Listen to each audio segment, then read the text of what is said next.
আইনজীবী অ্যাডভোকেট ফাইসালকে নৃশংসভাবে জবাই করে হত্যা করেছে।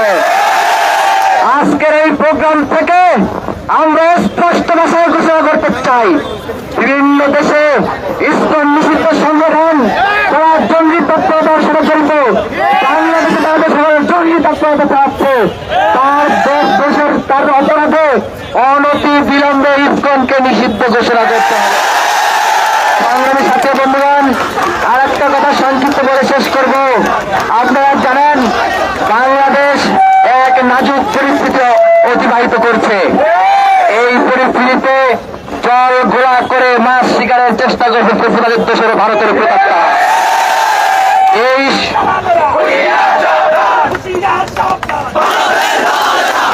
এই ষড়যন্ত্র কি ঢাকা বিশ্ববিদ্যালয়ের শিক্ষার্থীরা সফল হতে দেবে?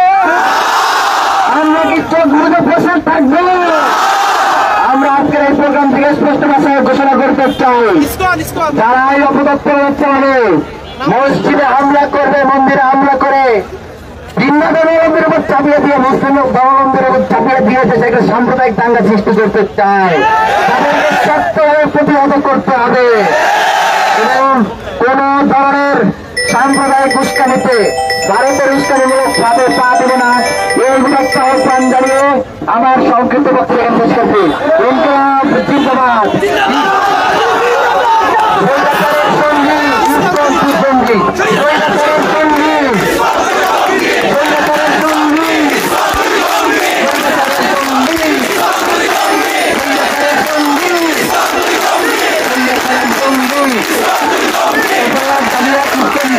আমি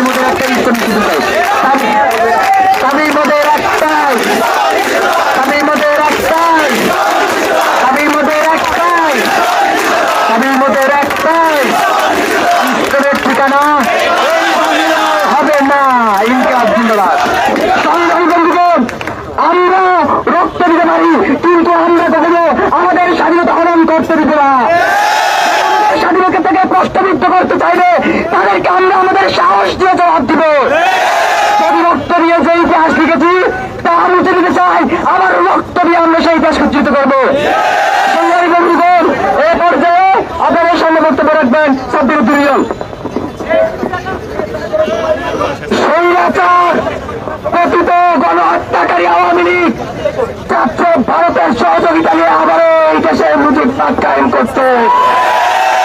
আপনারা দেখেছেন স্বাধীনতার পরে বাংলাদেশের জনগণের মধ্যে সাম্প্রদায়িক দাঙ্গা সৃষ্টির মূল ইন্ধনকারী এই ইসকনের নেতা, গতকালকে ইসকনের নেতাকে গ্রেপ্তারের পরে গতকাল থেকে সারা বাংলাদেশের আনাচে কানাচে তারা কিভাবে তাণ্ডব চালিয়েছে।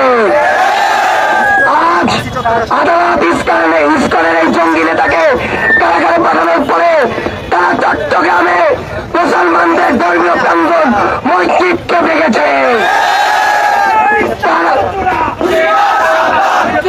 তারা আমাদের নিরীহ এক আইনজীবী ভাইকে রাস্তায় পরে জবাই করেছে। স্পষ্টভাবে আমরা বলতে চাই, 24-এর গণঅভ্যুত্থানে 2000 মানুষ রক্ত দিয়ে শহীদ হয়েছে, 22,000-এর বেশি মানুষ আহত হয়েছে। তাদের রক্তের সাথে বেইমানি করে কেউ যদি এই দেশে আমার সাম্প্রদায়িক দাঙ্গা লাগাতে চায়, কেউ যদি আমার মুজিববাদ কায়েম করতে চায়, এই দেশের ছাত্ররা কিন্তু তাদের অস্তিত্ব রাখবে না। আমরা ঢাকা বিশ্ববিদ্যালয়ের শিক্ষার্থীরা প্রশাসনের কাছে দাবি জানাচ্ছি, অনতি বিলম্বে এর জঙ্গি সন্ত্রাসী সংগঠন ইসকনকে নিষিদ্ধ ঘোষণা করতে হবে। যদি প্রশাসন সেটা করতে পারছে, তাহলে ছাত্র জনতা রাজপথ থেকে জবাব দেবে। সংগ্রামী বন্ধুগণ, এই দেশের মুখে রাখবেন দেশের মেজরিটি ছাত্র আন্দোলনের সমন্বয়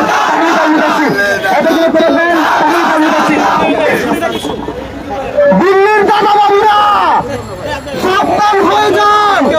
এই দেশে সাম্প্রদায়িক সম্প্রীতির দেশ, এই দেশের সাম্প্রদায়িক সম্প্রীতি যারা নষ্ট করতে চাইবে তাদের কালো দাগ, তাদের বুক দাগ আমরা উঠে ফেলবে।